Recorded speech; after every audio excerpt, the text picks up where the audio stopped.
ассалому алайкум ва раҳматуллоҳи ва баракотуҳ. Тамошобинони гиромӣ, хушомадед ба барномаи худатон, барномаи таҳлилии дидгоҳ. Одатан мо ин барномаро пешакӣ омода мекардем, таҳлилҳои худро пешакӣ омода карда ва дидгоҳи худро баён мекардем. имрӯз ғайри маъмулӣ хостем бо шумо тамошобинони гиромӣ як суҳбате дошта бошем дар атрофи даъвоҳои Русия ва даъвоҳои Тоҷикистон дар бораи муҳоҷирон. Русия гуфт, ки 247 муҳоҷирони тоҷик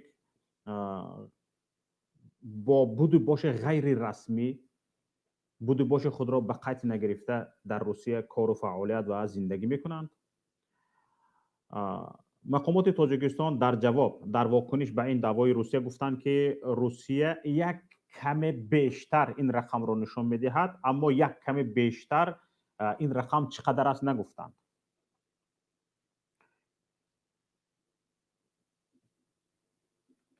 рақам то чӣ андоза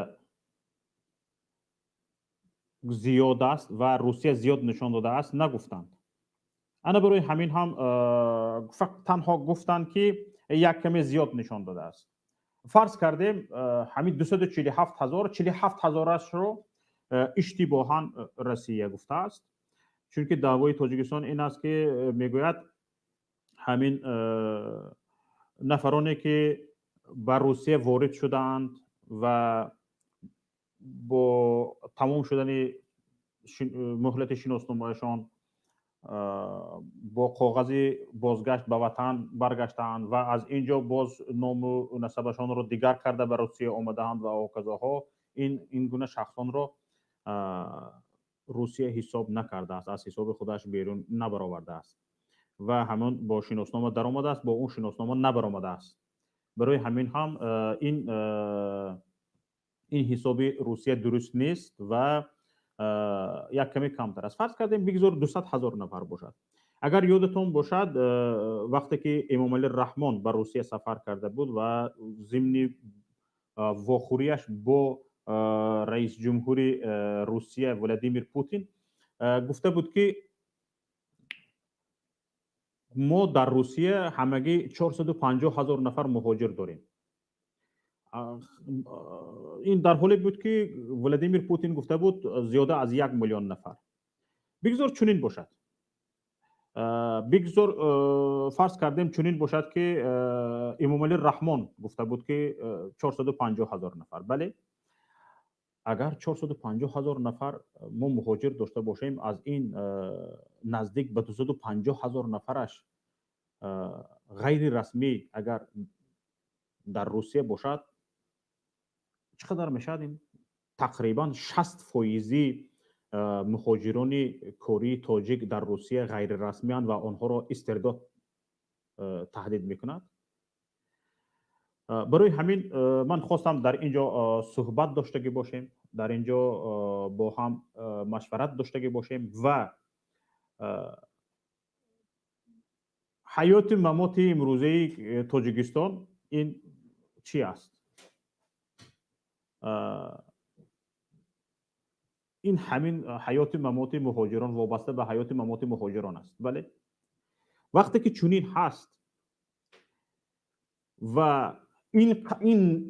бо ин теъдоди зиёд муҳоҷирон буду бошашон ба қайд гирифта нашудааст, ин нишонгари он аст, ки ҳукумати ҷумҳурии Тоҷикистон пеш аз ҳама нисбати муҳоҷирон бепарвоигӣ зоҳир мекунад.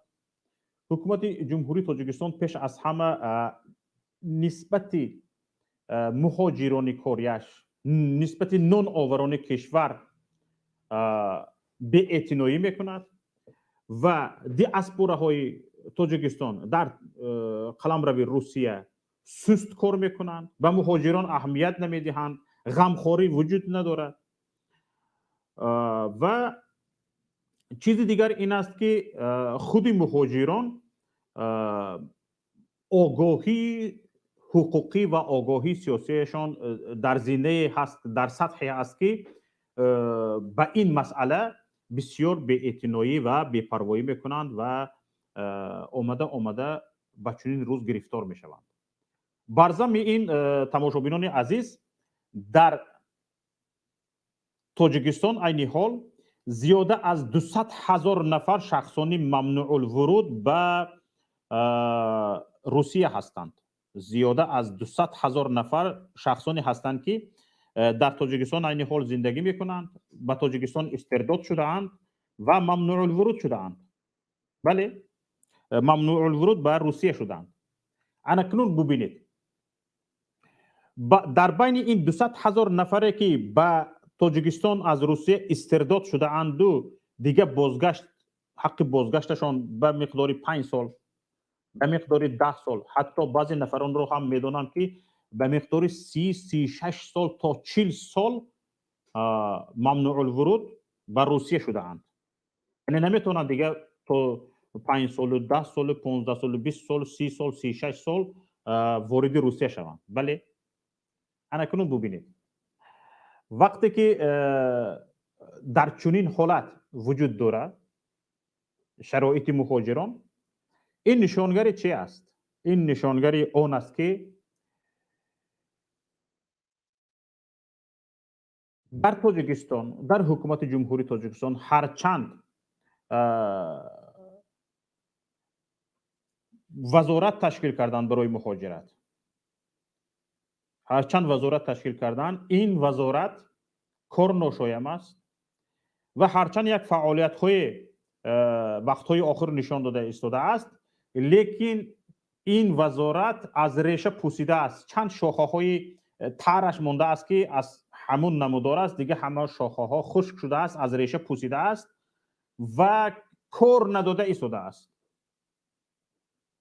برای همین هم مهاجران امروزه تاجیک به چنین روز گرفتار شدند. با دیاسپورا ها مقامات تاجیکستان کار نمیکند، فقط دیاسپورا ها را تهدید میکند و آنها را وظیفه دار کرده است که حتما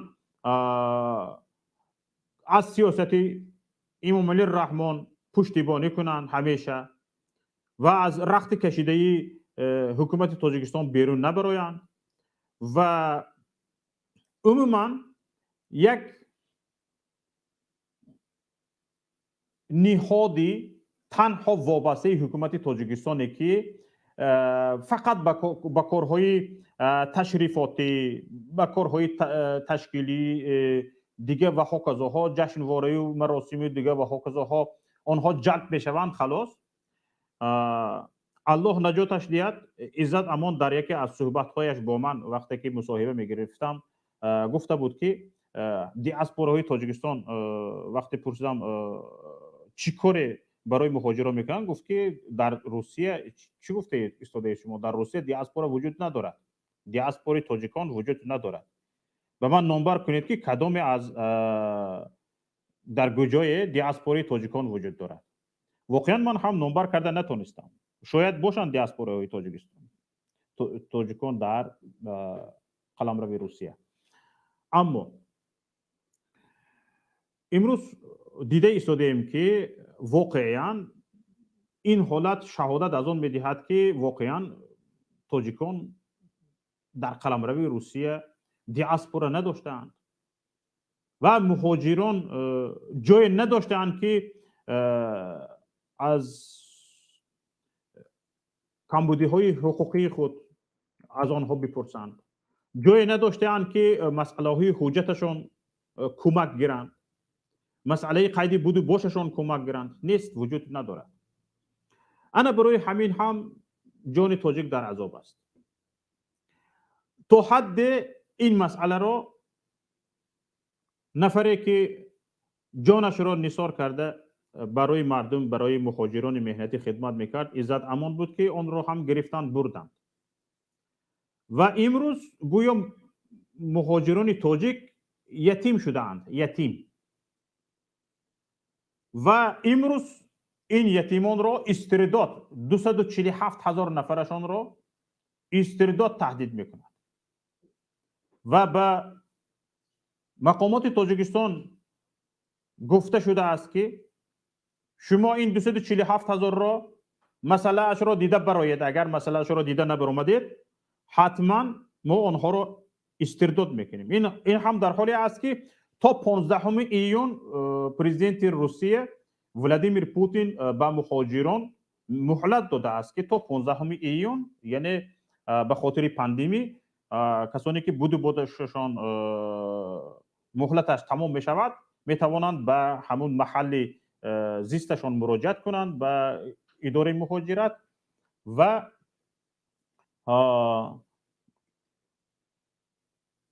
تا 15 ایون تمدید کنند. اما از حال حاضر شرایط چی است؟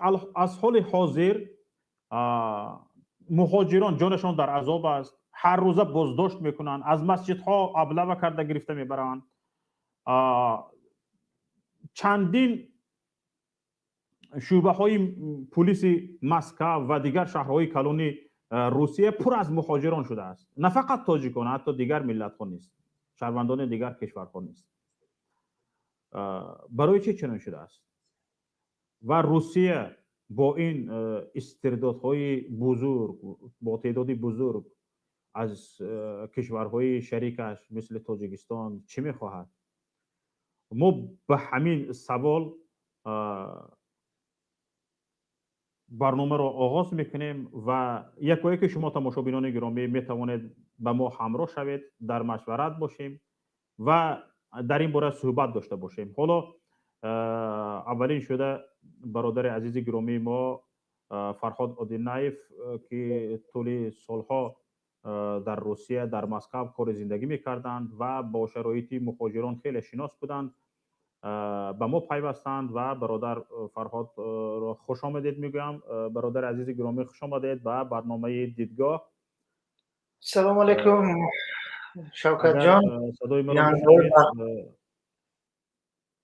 به فکرم میکروفونتون گران نیست. من که گیران کرده گیم. صدای من هست؟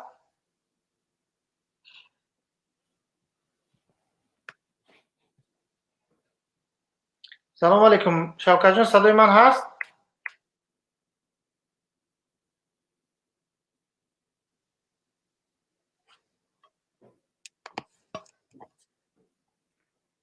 صدای من هست شوکت جان؟ مثل که با بیننده ها میشنوم ولی خود نمیشنوم شوکت جان. اینجا مثل که با بیننده ها میشنوم. نه اشنیک بیارین. ولی مشکلی تکنیکی در جای شما است شوکت جان. یک دقیقه صبر.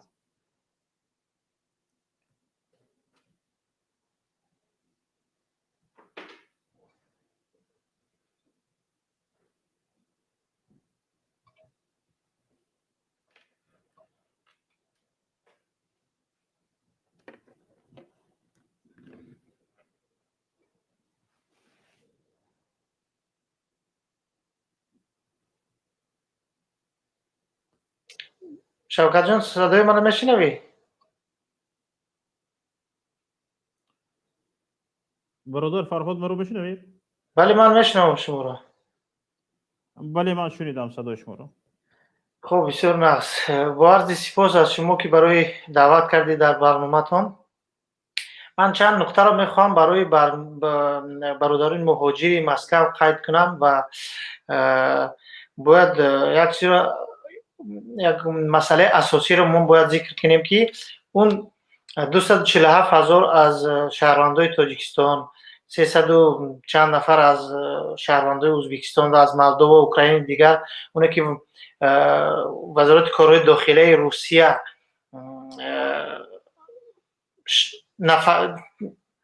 چند نفر نلیگال بودن مهاجران رو نشان داده است. این سنداشون دقیق است. اونه که طرف تاجیکستان میگه که یعنی سندا درست نیست، یعنی روسیه کمی زیاد نشان داده است. این علاقه من فکر میکنم این برعکس است. میگم برای چی؟ چون در این یک سال زیادتر، یک نیم سال میشود، قریب یک سال 4 ماه شد که مهاجران در اونجا حداقل یک سال 2 ماهش از حساب پاندمی از سال گذشته با فرمان پرزیدنت روسیه ولادیمیر پوتین همه بودوباششون رو تمدید کردن. یعنی هر کسی رجیستراتش تمام شد اونا رفتن به یگان مامونیت وزارت کارهای داخلی یعنی میگراسیون службы روسیه اونا رو تمدید کرد.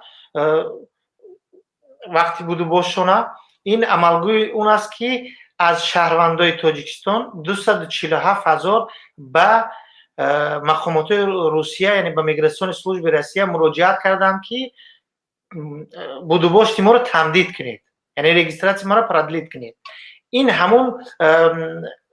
همون نفرایی که رجیستراسیشون پردلید شد یعنی بودوباششون رو تمدید کردن همه اونها را روسیه روی خط کرده است و حالا پیشنهاد کرد به تاجیکستان، ازبکستان، قرقیزستان، مولداوا، اوکراین که شهروندای شما با چنین یعنی که 247,000 از شهروندای تاجیکستان بودوباشتشون در روسیه بعد 15 غیر قانونی می شود. یعنی همون مهلت تمدید تا 15 ایون است و این 15 ایون تمام می شود. برای همون از همشون درخواست کردن که تا مهلت 15 میلیون شهرونداتون رو برگردونید به وطناتون. یعنی این نقطه اساسی که باید که ذکر کنم. در این درون نفرایی هستند که مراجعت نکردن. اونا بین من چندین نفرای با ما تماس گرفتن که ما چگونه چیکار کنیم در این حالت که رجیستراسی ما همون وقت تمام شده بود و ما اونو تمدید نکردیم، به این گشتیم.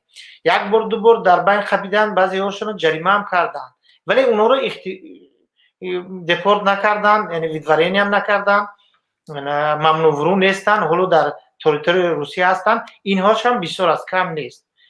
از همه خشت آسیب پذیر تاجیکیای من است، چون ازبکستان علاقه من از اونی که درک دارم 2-3 ماه شد شهروندای خودشو از روسیه بیرون کردن شروع کرده است و اونا با حساب قطاره، یعنی قطارهایی که ازبکستان میروند هر یک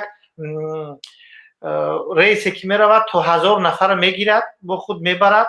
ولی تاجیکستان همون چند وقتی که با سمالیات بردن حدود 150-200 نفر در هر یک رئیسش، اونم که هر روز نبود، اونم در یک هفته چند بار بود و نرخش هم که شما درک داره خیلی قیمت بود و نه همه توانست برگردد. به خاطر همین مشکلی اساسی از پیش است برای مهاجران. من از حاضر برای شما یک نکته را ذکر کنم که در حال حاضر در تمام مناطق روسیه بازداشت‌های مهاجران شروع شده است. اساس بازداشت‌ها از شهروندای ازبکستان و تاجیکستان هستند. اکثر اونها شهروندای تاجیکستان هستند. برای مثال همین حاضر من با روسیه در تماس بودم، برادرانی که در گرد و نوای مسکو یعنی مسکو و پدمسکو زندگی میکنن، بازداشت‌ها خیلی زیاد هستند و تمام کارخانه‌های ساختمانی پلیس مسکو هجوم کرد، در اومد، یعنی که به یکم آگاهی پیشکی در اومدن بسیاری برادران دستگیر شدن. من علاقه حدودی از 100 نفر زیادشون رو میدونم که در بعضی بازداشت‌ها این بازداشت‌ها از روز 10 مارس شروع شده است. حالا در حالی که ما از اون درک یافتیم ولی بازداشت‌ها از 10 مارس شروع شده است. علاقه ما روز جمعه یک تعداد زیادی مهاجرانی که بودوباشتشان غیر قانونی بود از گرد مسکو از مسجد شالکووا دستگیر شدن، از اونها درک داریم.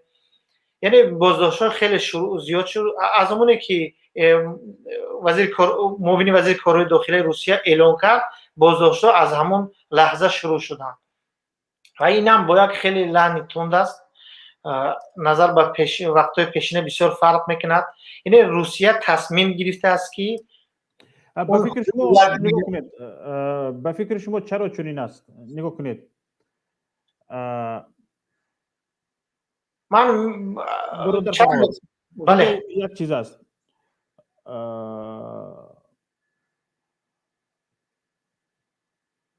حالا 15 ایون تا 15 ایون فرمان پرزیدنت وجود دارد، لیکن علاقه استرداد و بازداشت و هکذا ها سر شده است. چرا شد؟ ببینید در حال حاضر بازداشت ها شروع شده است، ولی استرداد سر نشده است. برای چی؟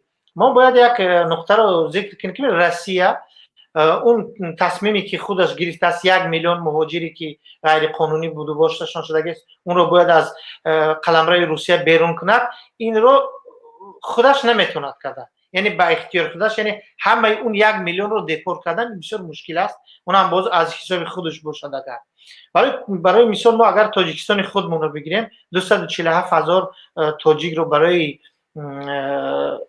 دپورت کردن از روسیه چقدر مبلغ لازم است. شما میدونید که تاجیکستان بین تاجیکستان و روسیه حاضر قطارها نرفت نمیرود، یعنی رئیس پایزها نیست، قطارها نمیرود، این فقط با سمالیات میشود کرد. سمالیات ها هم از 150 تا 200 نفر میبرد. برای این 147,000 نفر از قلمرو روسیه بیرون کردن چقدر رئیس سمالیات باید که آماده شود، اونم اکثریتش باید یک طرفه باشد، چون برای دو طرفه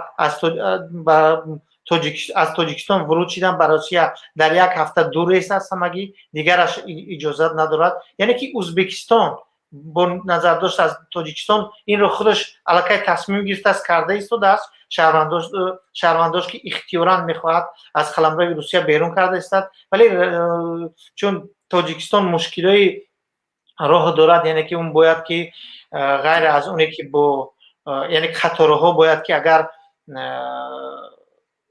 عادی نباشند، یعنی رئیسشون عادی نباشد، باید با قزاقستان، ترکمنستان، ازبکستان این باید همه هماهنگی شده، بعد پایزها باید حرکت کنند، یعنی یک طرفه از یک طرف خالی میاد، از این طرف میبرد مهاجرانی که میخواهند برگردن با اختیار خود. اونم تا 15 این اختیاری است. روسیه گفته است شما کمک حرکت کنید که شهرونداتون رو بازپس بگیرید و اونها یعنی ویدورین یا دپورت کردن نمیشوند، یعنی میتونن که بعد چند مهلت باز بر بگردن، بازپس بگردن. این به خاطر چی است؟ من فکر میکنم که در اینجا روسیه میخواهد یک بار تعدادی مهاجران رو همش رو قانونی کنه، یعنی که همش حساب داشته باشد. چگونه؟ از این سپس از فکر کنم که بعد ایونی سال 2021 چخیلی که معاون وزیر گفت اونم بود و باش شکلش دیگر می شود، یعنی که امور رجیستراسیون میکردگیش با دیگر شکل می شود. از این سپس از همه دستکلکپیه، یعنی که اتپیچات که پلسی گرفته می شود، ایزی انگشت میگیرن از همه یعنی که رسمش گرفته می شود، یعنی چخیلی که پاسپورت بیومتری میگیریم او چونین شکل، یعنی بیومتری چیزی که در سایت در ارشیوی وزارت کارهای داخله، یعنی که میگراسیون سلوژبه، هم هر یک شهروندی که وارد روسیه می شود اون باید که بیومتریسکی دانی داشته باشد، یعنی ایزی انگشتانش، رسمش و همه سندهای پاسپورتیش به قید گرفته می شود برای کنترل. من این همه این عامل ها رو عامل های سیاسی میبینم و انشالله در برنامه یعنی به فکر شما این یگان مقصد دیگه سیاسی نداره، تنها برای بررسمیت ضروری مهاجران این چه صورت میگیرد؟ نه، این به فکر من برعکس است. این اگر که بخواهند به قید بگیرن اون مهاجرانی که از روسیه هستند میتونن با یک اوف همه اونو رو رسمی کنن و همه اونو رو از نو به قید بگیرن، یگان مشکل ندارد، حتی آسان‌تر است، چون شما میروید برای پتنت سپاریدن همین کارو میکنید، ارشیو دانیاتون هست، این آسان است در روسیه کردن، ولی روسیه میخواد اول یک بار همش رو بیرون کند و با اختیار، یعنی که آهسته آهسته اونی که حاجی از روسیه از تاجیکستان میاد در یک هفته 2 ریس، یعنی که در یک هفته 300 تا حدود 400 نفر از تاجیکستان میاد، این خیلی آسان است، راحت اونها رو میتونن همشون رو زیر قید بگیرن و زیر نظارت بگیرن. این عاملای سیاسی دارد. من حالا میبینم که در برنامه آقای تیمور وارد شدن، من انشالله ذکر خواهم کرد در بعدتر. اول اکای تیمور رو شما دیگوین.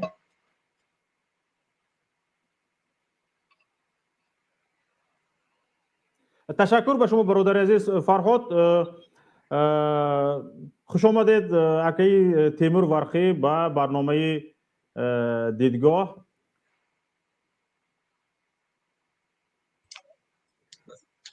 سلامت باشن دوستان. بفرمایید. تشکر برای دعوت و برنامه. بفرمایید سوالتون منتظرم. در این باره شما چی گفتنی هستید؟ به خاطر چی امروز روسیه میخواهد 247,000 نفر را استرداد کند؟ اینجا از چند نقطه میتوانیم نظر کنیم. شاید چند مخاطب داشته باشد این تصمیم، مخاطب درونی و مخاطب بیرونی. اگر مخاطب بیرونی این مخاطبش امام علی رحمان است و مجبور کردن امام علی رحمان برای تصمیم گرفتن برای یک روز است. خب این یک فشار است، یک نمود فشار است با حکومت امام علی رحمان. من فکر میکنم خب ما فرض میکنیم که اگر مخاطب بیرونی باشد، مخاطب درونی خوب وضعیت سیاسی حکومت روسیه اینقدر خوب نیست، هم سیاسی هم اقتصادی. خوب و ما پیشتر هم دیدیم که در چنین حالتها، در حالتهایی که حالتهای وزمین، حکومت روسیه یک گفتی روسا канализация недовольства, протестных настроений, канализация протестных настроений, یعنی که یک گناهکار باید گفته باشد و همین گناهکار میگرانت ها. Чтобы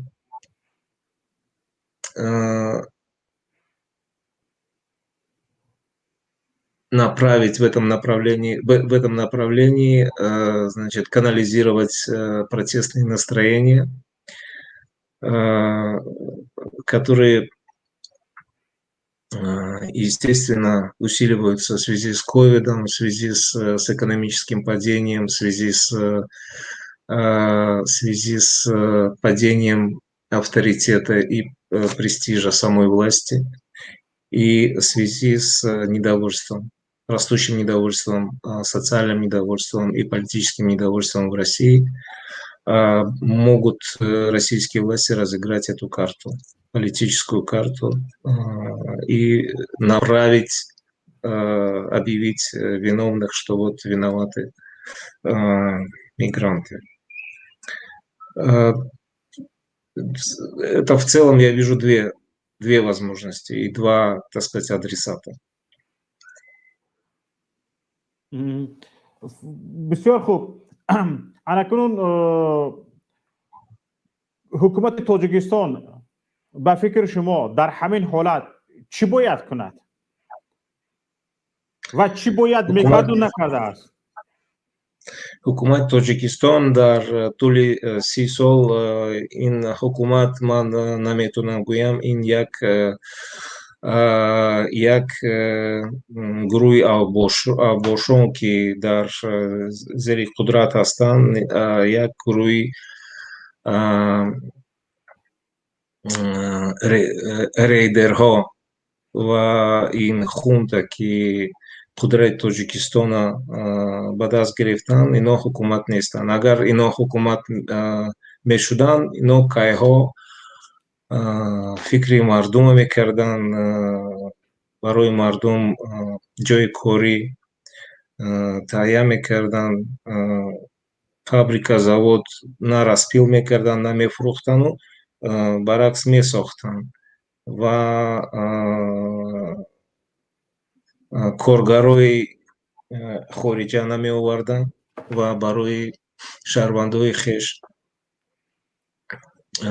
ҷо тайёр мекарданд.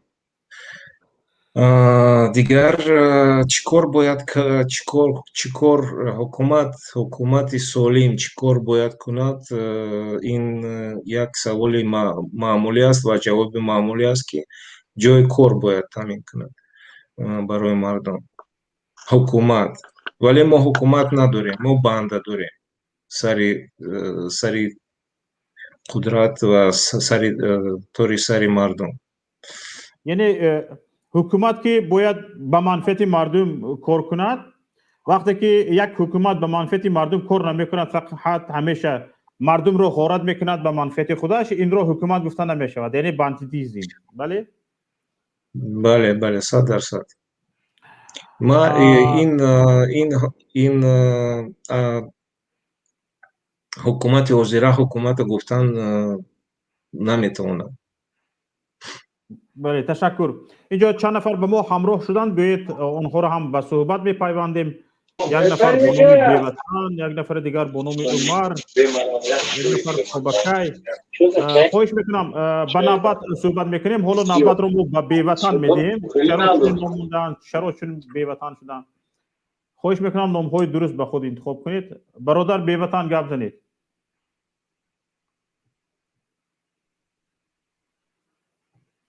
алло, Беватан ҳастед шумо дар ҳаминҷо?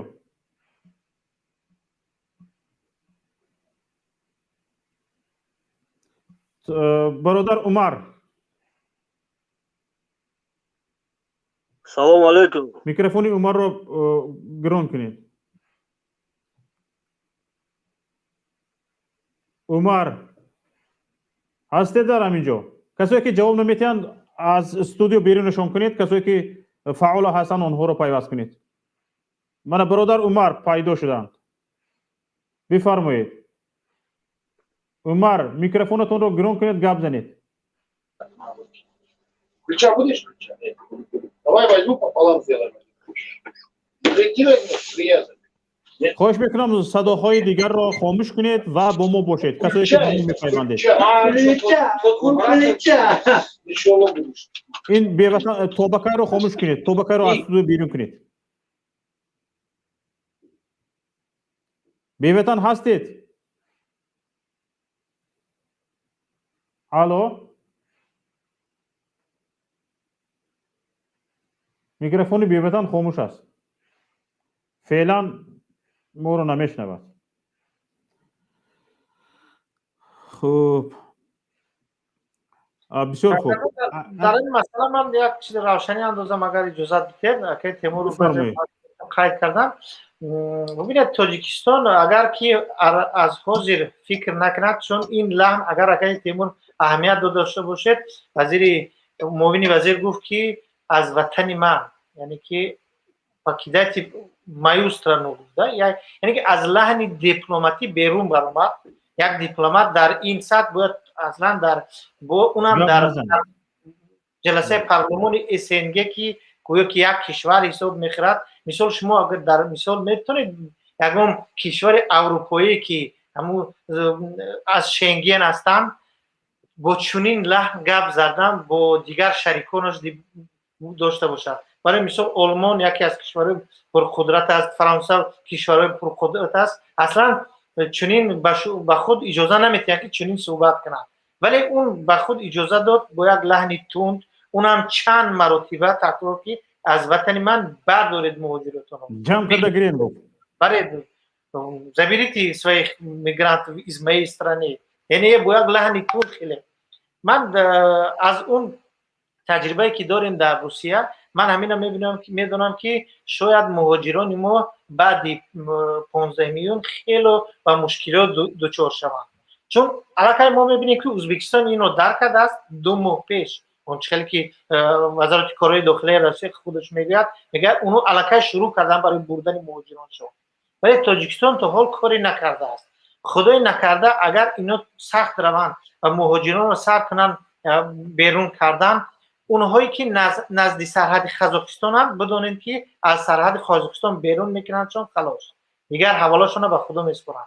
اونایشو که میتوانن با سمالیات دپورت میکنن و باقی مونده در بازداشتگاه ها میتونن ماها و خیلی مهلت‌های دراز بازداشت شدن که این خیلی برای مهاجرای ما دردناک است و خیلی مشکلی برای اونها ایجاد میکنن و اونهایی رو هم که از قزاقستان بیرون میکنن اونها مشکلی پیدا میکنن در سرحد ازبکستان. ما خیلی که دیده بودیم وقتی که یکی اکبرا میبرن میروند سرحدو محکم و خیلی مهاجرا به خیلی دچار شده بودن. من خیف اون دارم که باز این چنین حالت ها دچار نشود برای بالای سر مهاجران و حکومت از حاضر باید از یعنی که در فکرش باشد قطاره ها را از حاضر برقرار کند، یعنی که پاییز هر روز باید مهاجرانی که اختیارا میخواهند بروند باید بردن را شروع کند و نرخ‌هایش هم ببینید ازبکستان فرق از تاجیکستان و در چی است که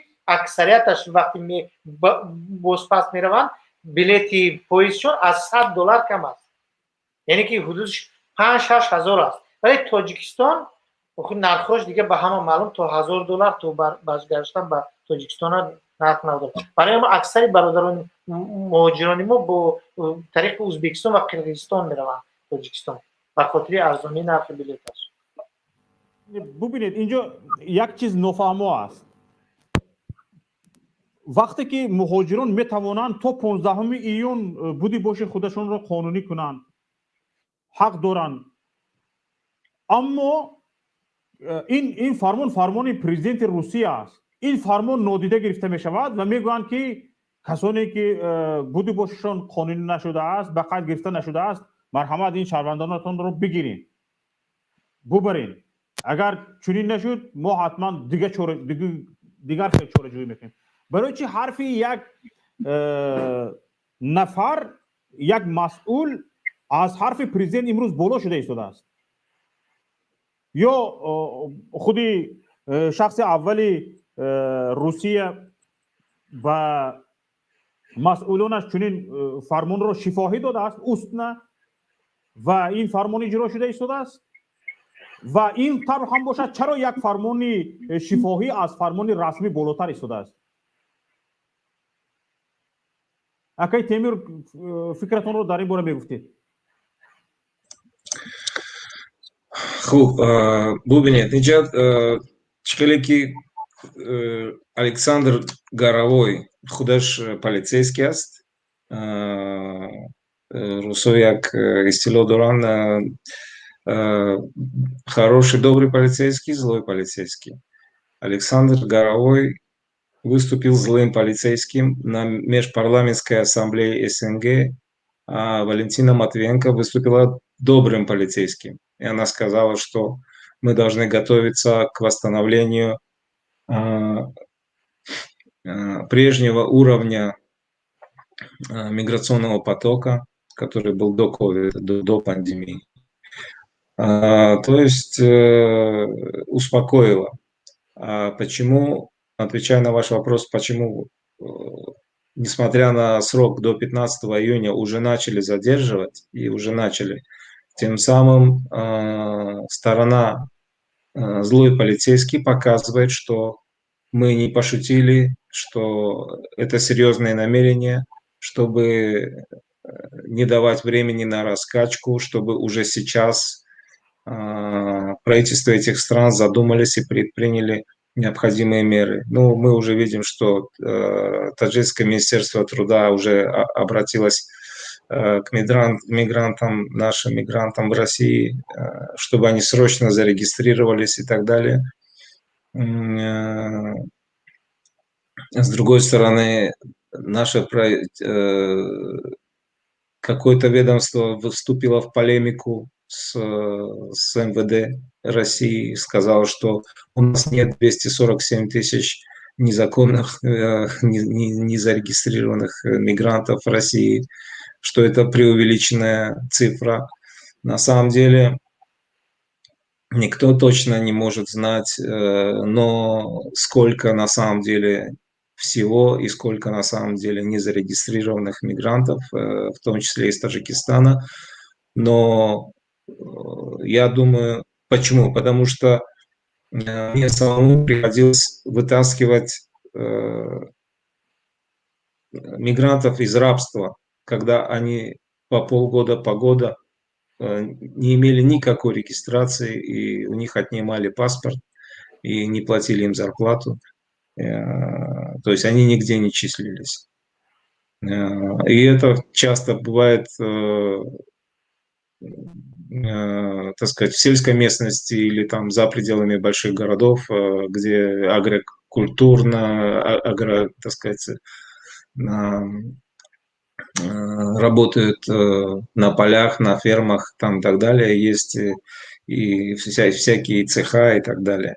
Но, значит, возвращаясь к этой цифре, что все-таки, несмотря на это, цифра МВД России ближе, я думаю, ближе к истине, чем цифры таджикского ведомства, которое старается принизить количество наших мигрантов. شاکرجان مثلا من یک کم تر روشنی اندازم ببینید یک طرف تاجیکستان یک چیز در نظر نمیگیرد خب اونو بودوباششون یا رجیستراسیشون درست که تمدید شده ولی در روسیه قانون هیچ که من نکرده است از یک سال زیاد در روسیه باشی باید قلمرو روسیه را یک بار ترک کنی بعد میتونی داخل شوی و از نو رجیستراسیون کنی و پاتنت اجازه میتونن که پاتنت کنی با اگر که مهلت رجیستراسیون از یک ماه زیاد شده باشد پاتنت نمیتونی یعنی که تو اومدی رجیستراسیون کردی یک ماه نشده باید با پاتنت بسپری خب دیگر رزرشن نرابط نیست فقط پاتنت است تو باید راب پاتنت بسپری اگر که نکردی خلاص تو دیگر نمیتونی باید یک بردی قلمرو روسیه را ترک کنی حالا مهاجران ما یک روسیه عکس این من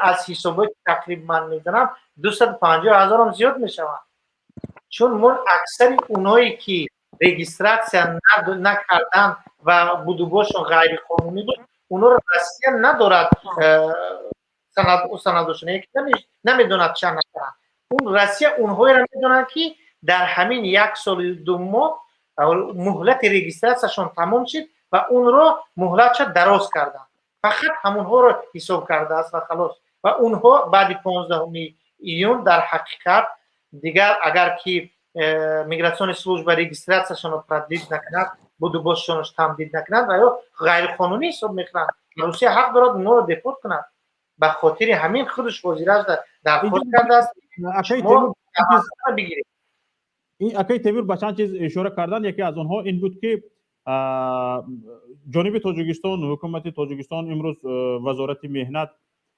به مهاجران مراجعت کرده ایستاده است که باید بودوباش خود را به قید گیرند و به رسمیت درارند هرچی تیزتر کوشش کنند اما ببین شوکت جان اونا از قانون‌های روسیه درک ندارن یک گپای هوایی میگن من ما درباره روسیه نفرایی را گفته ایستاده است که بودوباشتشون در حال حاضر تا 15 قانونی است یعنی رجیستراسیون اونا دارن ولی بعد 15 اونا غیر قانونی میشوند گپ در سر نفرایی نمیروند که پاتنت دارن که هر کسی که پاتنت دارد رجیستراسیون دارد در بازداشت نکرده ایستاده ما دیدیم من برادرانی که در مسجد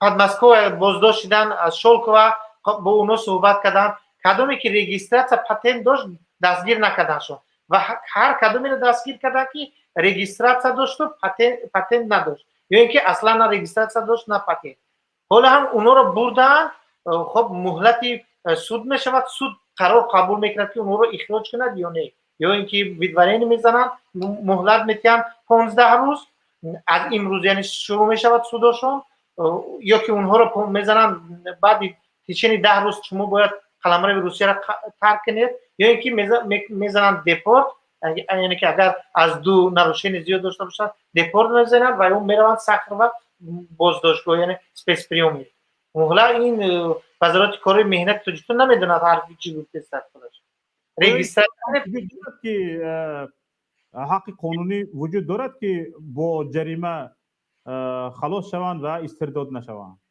ببین شوکت جان در روسیه خودش قانون است که اگر 2 جریمه داشته باشی توش الکی این دیپورت است. اونها خودشون یک بار داشتن بودباششون بعد 15 غیر قانونی میشود. میخوای نمیخوای هیچ کی اونها را پتنت نمیکنه. اون باید قلمرو روسیه را ترک کنه. هر کجایی نباشد. خواه قزاقستان میرود، خواه ترکیه میرود، تاجیکستان میرود، هر کجایی که نباشد باید با قلمرو روسیه را ترک کنه. همین که ترک کرد اون دیگه بازگشت نمیتونه. بازگشت فقط از تاجیکستان و اونم در یک هفته 2 ریس است. یک ریس تاجیکی، یک ریس روسی. اونم حدود 400 نفر است. تشکر. یک زنگ از واتساپ اومده ایستاده است. زنگ رو قبول کنیم بعد با صحبت رو دوام میدیم. لبای سلام علیکم. و علیکم السلام و رحمت الله و برکاته. برادر شوکت سوزید کینجید همه الحمدلله بفرمایید. بگیری من همه خلاکی بگذار همین مهاجرون را برورن از همین دولت نگه کنید ایزد امان پاسپورت تاگی پور کنه لخ لخ کرده بردن روانش کردن وای گوزنی او کارگری مو یک دو باید گوزنی میگم بگذار همین مهاجرون را برورن آخر روان مردم بعد در همون تاجیکستان یک فکرش میکنن چی فکر این میکنند؟ این طرز گاو زدن اینو را بینید رفتار اینو را بینید چه خیلی کریس دارن در روسیه اینا ایزاد همون خبر دارید گوسوبش کردن خوی کردن محکم کردن رنگی حیوان روانش کردن طرز گاو زدن اینو را بینید یک کارگری کلانش مایسترانه از مایسترانه گفته این چیز معلوم میکند این آدم حساب نمیکند مردم مورا اینا هم استفاده میبرن هم آدم هم حساب نمیکنن باید مردم غرورش نشون دهد بروند همونجا دولت خودمون آباد کنن وطن چیکار میکنن همون پیریوراد میکنن چیکار میکنن بعد همونجا میشود اگر همش گشته رود بشه این هم خیلی گردن روان با فکرش میکنن فکری مورا فکری تاجیکو رو نه مدارای مو میکنن نه اینو میکنن باید ما مردم خودمون یک فکر ما نکنیم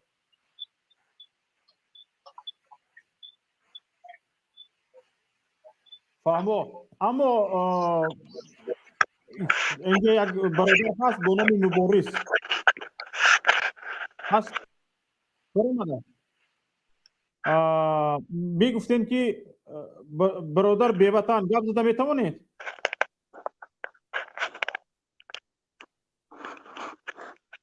بیوطن برو میشنوید شما دویم ورود میشوید لیکن گپ نمیزنم اینجا یک پیشنهاد دیگر به میان آمد گفتن که بگذار استرداد کنن همین 247,000 به تاجیکستان بروند برادر فرهاد سلام علیکم بگذار مهمان جواب بدم انتهای امام پاپا بفرمایید صدای من هست بفرمایید سلام علیکم برادران گرامی این خیلی خوب است که 247,000 رو استرداد میکنند از روسیه زیرا که پرزیدنت امومالی رحمان گفت که در وقتی در بختر بود گفت که 1,000,000 جای کاری عمومی ساختیم انا رفته 1,000,000 جای کاری در کار میکنیم بله 1,000,000 جای کاری اگر کار بعد معلوم میشود درست میگوید یا دروغ میگوید دروغگویش معلوم میشود و انتها مییابد با همین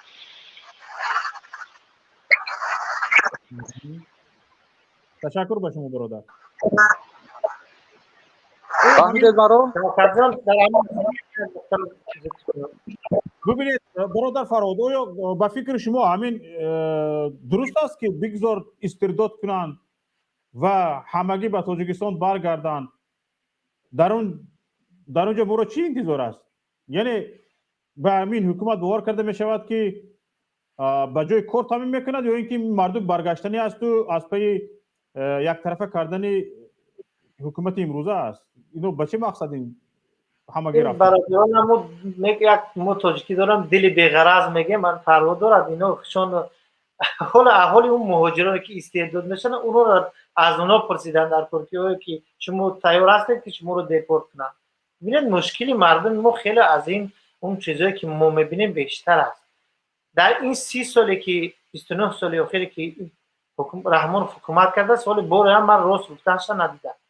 من هزارها تا دروغ گفتنش میتونم ببینم. من هر روز جای کاری سخت میسازم درست پس میروند در اون جای سخت هیچی نیست فعالیت. خب ببینید بارها رسانه ها هم نوشته این دروغاشون دیگه معلوم است. ما میدونیم که مهاجران وقتی برمیگردن وضعیت مشکلشون خیلی زیاد میشود. وضعیت تاجیکستان هم زیاد به حد سخت میشود. اگر که ما هم یک ساده لوحانه فکر کنیم بگیم که او خرسند شویم که از اون که مهاجران میروند و خب من انقلاب میکنن رحمان از بین میبرم بعد چی؟ بعد یعنی که تاجیکستان رو با یک ورطه از این هم بیشتر وارد میکنیم، از این هم زیادتر. ما اگر کاری هم میکنیم باید که با برنامه کنیم. چون این کار به برنامه خوب نیست. اگر که ما میخوایم انقلاب کنیم باید انقلاب ما برنامه داشته باشه. اون کاری که در ارمنستان شد، ببینید ارمنستان چی ضرر ندید. اگر حاضر ما کنیم ببینید چی ضررهای ما میبینیم. با یک بار دیدیم که ضرر دید به فکر من. نه چون ضرر مشکلی بسیار ندید است. ضرر یعنی ضرر مادی بسیار ندید است. حکومتش رفت اومد جز یک حکومت دیگر، یعنی که تلافت جانی نیست. ارمنستان شد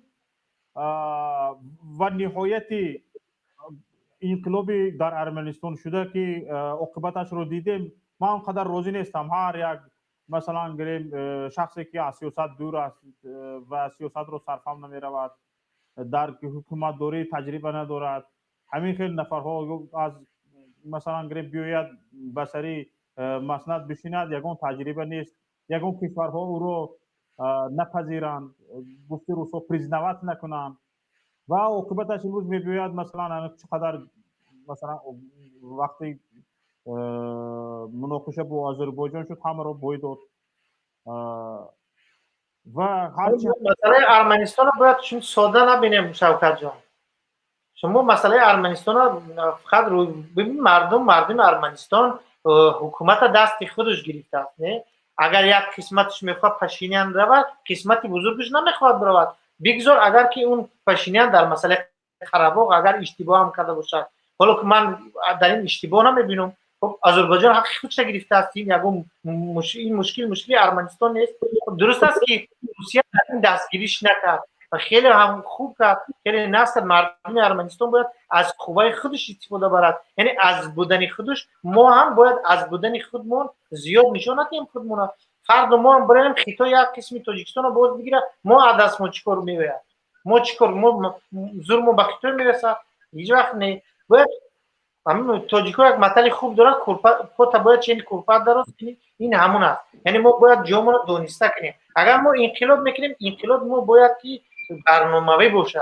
اونی نشود که ما بروخ از دست بدیم خدای نکرده یا یک قسمتی برای بهانه انقلاب یک قسمتی تاجیکستان رو کوتاه بگیرم. باید هم با برنامه باشه. منم و گفته شما واضح هستم که شخصیت‌های تصادفی باید سر قدرت نیان در وقتی انقلاب. ما یک بار سال 92 در این جنگ شهروندی شخصیت تصادفی را دیدیم. 30 سال دیگر نمی رود. اگر بین اون یک تصادفی سال 92 و تصادفی سال 2020 و 21 چه فرقی است؟ بله. استاد تیمور برقی در این باره شما چی نظر دارید؟ چی باید کرد؟ این مردم بروند چنانه که گفته ایستادند همگی بگذار استرداد شوند و تاجیکستان بروند و یک بی‌سر و سامانه در کشور به میان بیاید، بگذار چنین باشد. یکمش من باوری ندارم که روسیه تواند یا که تاجیکستان تواند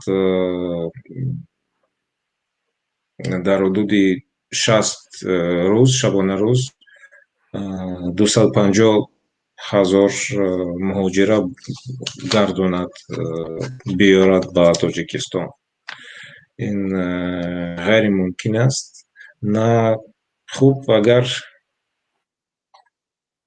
қатор кати биёран, хуб ягон шояд як нисфаш, як чорякаш овардан мешавад.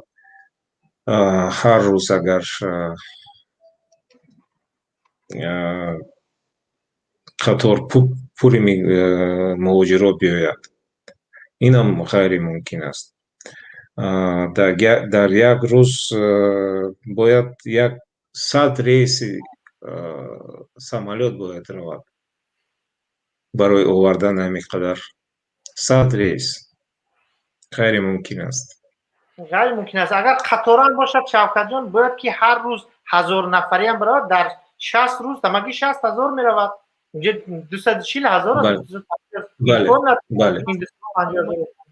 بله درست. خب ایجاد تیمور یک بله درباره سخن حرف شما باشد. لبای سلام علیکم و رحمت الله آقای شوکت. آقای شوکت یا نکته را خواستم قید کنم برادر قید کرد که مهاجرت قادر ندارن. راست میگه. من خیلی همه شاهد یه حال شدم. من یک کشکا در کود رفتم یک مادر 55 ساله همونجا فراش یعنی بورسیسا کار میکرد. ولی همه حال گشتم که مادر هم خیلی تحقیری کرده سبدن. اما دیرکتری همون چی مادر اهمیت دادم رفت یک وقتا گریه کرد مادر 55 ساله. بعد رفته پرسان کرد مادر جان چی شده. بعد نقل کرد اون نقل کرد ولی کشال روانش میکنم بعد گریه میکنم یک دفعه جدا کار کرده یک مسئله بودیش چی سرش کردن این ایجا آمده اکلیسی رو مادر 55 ساله نوارش هم هست کردیم. من خودم نوارش کردم مادر گیری هم میکنه.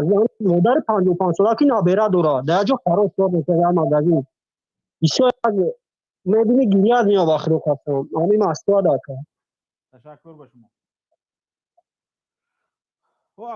اکای تیمور ببینید مردم به چه حال افتاده است و اینجا شما به یک چیز اشاره کرده ایستاده بودید که اینجا از واتساپ زنگ آمد میتونید صحبت خود را دوام دهید.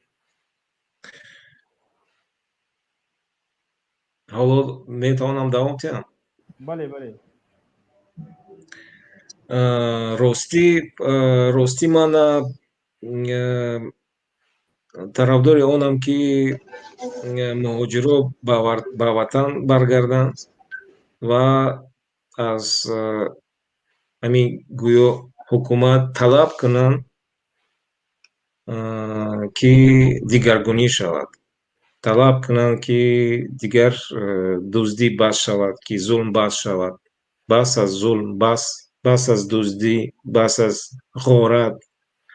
دیگر مردم دیگر باید صدا بلند کنند. اگر مردم صدا بلند نکند با جای مردم کسی نمیتواند تقدیر ملت حل کند. با عادی‌ترین آواز بلند کردن صدا بلند کردن در تاجیکستان چقدر تضییق و فشارها وجود دارد؟ در این حالت چگونه مردم میتونند صدا بلند کنند؟ خب دیگر مردم حق دارد طبق سرقانون مردم حق دارد طلب کند. مردم طبق سرقانون قدرت یعنی مردم است. власть народ является носителем власти, единственным, никто другой народ. بنابراین مردم ملت حق دارد طلب کند از همین حکومت، این منیجرایی که از معاش میخورن از دست مردم، از همون حق زحمت مردم که انداز میسپارن. اینا ҳамин талабкуниҳо дар шабакаҳои иҷтимоӣ, дар расонаҳои мухолифин бисёр ҷиддӣ рафта истодааст. Мардум садо баланд карда истодааст дар шабакаҳои иҷтимоӣ, дар расонаҳои мухолифин. ҳазорҳо нафар дар чунин барномаҳо ширкат карда истодаанд, ҳарфи худро гуфта истодаанд. лекин ҳамин чиз дар Тоҷикистон нест. бубинед, дар Русия, дар як кишвари бегона, вақте ки Иззат Амонро боздошт кардан, гирифтан бурдан Тоҷикистон, Иззат Амон дар Тоҷикистон қарор дорад, бале? Аммо мардуми муҳоҷири тоҷик дар як кишвари бегонае ки медонанд ки дар ин ҷо бисёр маҳдудиятҳо вуҷуд дорад ва онҳоро метавонад ин амалашон ба истирдод рӯбарӯ кунад, лекин натарсидан, наҳаросидан, омадан назди сафорати ҷумҳурии Тоҷикистон садо баланд карданд. ман далелҳо дорам, ба ман шахсон шоҳидон дар онҷо суҳбат карданд, гуфтанд ки 1000 нафар будем, зиёда аз 1000 нафар будем. лекин бубинед, ин корро карданд. барои чӣ ҳамин чиз дар Тоҷикистон намешавад? Агар тарс гӯем, ҳарос гӯем, ҳамин тарсу ҳарос дар Русия ҳам вуҷуд дорад. Русия як Тоҷикистони калон аст. чаро ҳамин корро мардуми Тоҷикистон дар худи Тоҷикистон, дар ватани худ намекунанд? дар ватани худ бегонатар аз кишвари бегона ҳастанд. чаро чунин аст? Якумш ки фазои Русия дигар аст. Фазои Русия дигар як ҳавои Фарҳод медонад. Манам қариб 30 сол не, аз 20 сол зиёд дар Москва зиндагӣ кардам. Фазои Русия дигар аст. Ман розӣ нестам ки Русия як Тоҷикистони калон. На. Вале ман фикр мекунам ки ман умед дорам ки мардум дар Тоҷикистон ҳам садо баланд мекунанд. ин рӯз мерасад. инҷо як чиз таассуфовараш ин аст ки мардум дар ватани худаш бегонатар аз дар як кишвари бегона аст. дуруст аст. Шавкатҷон, шумо дуруст қайд кардед. Бибинед, ман вақте ки аз Русия бармегаштам Тоҷикистон, ҳар вақте хоб ба ми ягон мушкилои, барои мисол, хоб дар роҳ бо гаӣ, бо ягон корхонае ки меравӣ, ягон санад лозим мешавад, ягон ҳуҷҷат лозим мешавад, вақте меравӣ, вақте талаб мекунӣ, чӣ хеле ки мо дар Россия одат кардем талаб кардана аз ҳуқуқҳои худмон, вақте дар онҷа талаб мекунӣ, ошкор мекунанд, эй бача, инҷо ту Россия нест. یعنی که اینجا برای تو روسیه نیست که حقوق طلب کنی. هر چیزی که ما میگیم همون میشود. این دیگه در ذهن مردم شیشته است، جا گرفته است و مردم میدوند که در روسیه خیلی از تاجیکستان دیده آزادترن و خودشون راحت میکنن. برای هم در روسیه از حقوق خود طلب میکنن. حالا ما ببینیم همین مهاجرانی که در روسیه با پلیس و نمیدونم در همین کارخانه های و چیزا حق خود را طلب میکنن، در درصد همین را در تاجیکستان نمیکنن. یک فضای ترس در شبکه‌های اجتماعی همین کریمجان یاروف و بعضی از همین نفرهایی که با مهاجران سر کار دارن نوارهای میپردازند که با پلیس سر به سر شدن، با پلیس حق تلاش کرده ایستادن، قانون تلاش قانون ایستادن و نادرست بودنی طلبات پلیس را با آنها فهمانده داده ایستادن. یعنی قانون را به پلیس در روسیه در یک کشور غیر بیگانه مهاجر میفهماند، با پلیس سر به سر میشود. در تاجیکستان با پلیس اگر زن سر به سر شود زن را لطوکوب میکند پلیس. یعنی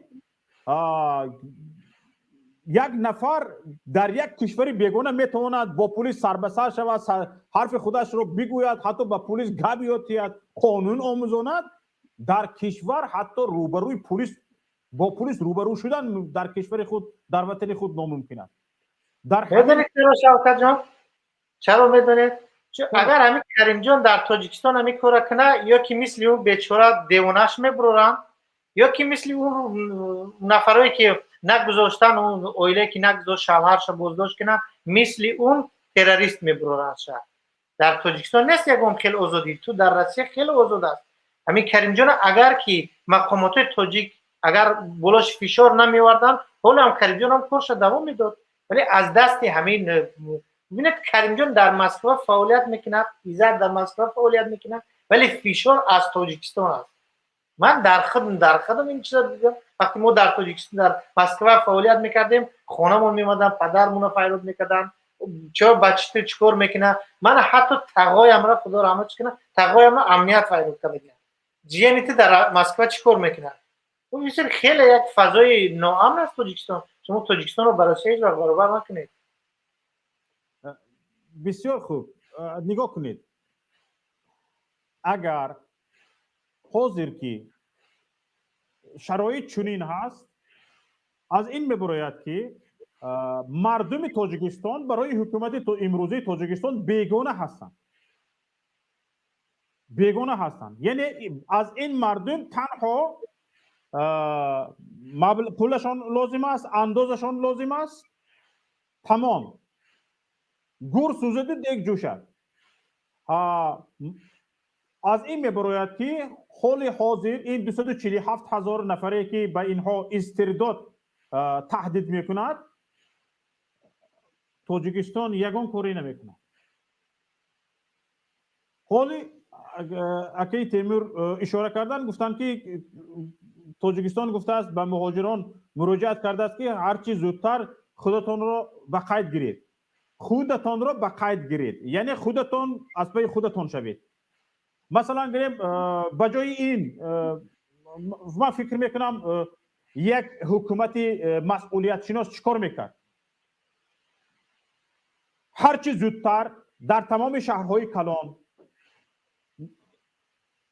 آفیس باز میکرد، آفیس موقتی، یک دفتر موقتی باز میکرد و به تمام مهاجران و اعلام میکرد که ما یک مرکز حقوقی باز کردیم، این چیز موقتی است تا 15 ایون فعالیت میکنیم. و با حکومت روسیه یک شرطنامه به میان می آورد که درباره فعالیت کاری این دفترها و تا 15 ایون بجای آن که این مردم استرداد شوند یا پایده ایستاد این مردم بودی باشه خود را به قید بگیرند، این کار آسان تر بود به فکر من.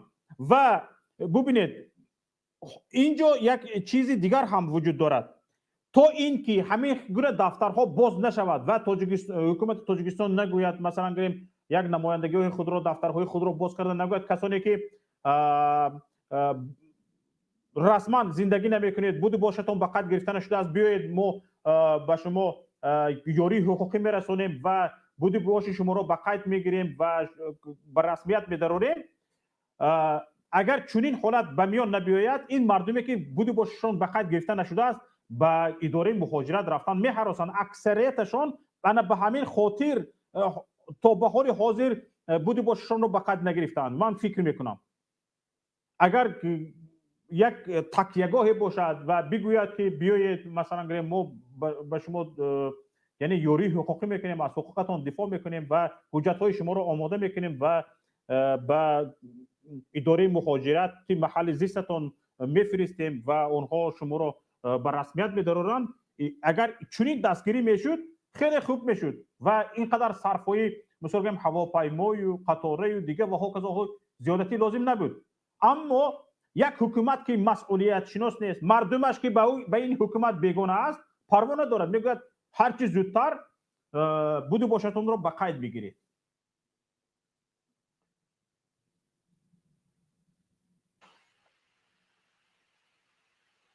فرهاد گپ زدید شما؟